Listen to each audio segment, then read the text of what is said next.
નમસ્કાર મિત્રો, અમારી એસઆરટી ગુજરાતી ચેનલમાં તમારું સ્વાગત છે। મિત્રો, દેશ દુનિયાની તાજા ખબર જાણવા માટે અમારી ચેનલને મિત્રો તમે અત્યારે સબસ્ક્રાઇબ કરી દેજો। હજી આ મિત્રો અત્યારે હાલની સૌથી મોટી અને દુઃખદ ખબર સામે આવી રહી છે।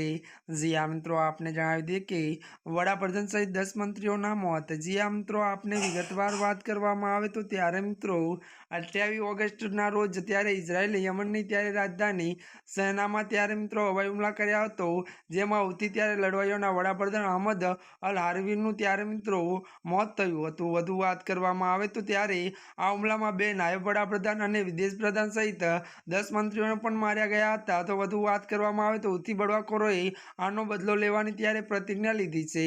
ત્યારે હુમલાના 2 દિવસ પછી હૌથી ત્યારે સત્તાવાળાઓએ ત્યારે સના ત્યારે મિત્રો અન્ય વિસ્તારોમાં ત્યારે ઇઝરાયલ મદદ કરવાના ત્યારે મિત્રો શંકાસ્પદ ડઝનેક લોકોની ધરપકડ કરી છે। ત્યારે મિત્રો આજના માટે બસ આટલું જ। અમારી ચેનલમાં નવા હોય તો અમારી ચેનલને લાઇક, શેર અને સબસ્ક્રાઇબ કરી દેજો।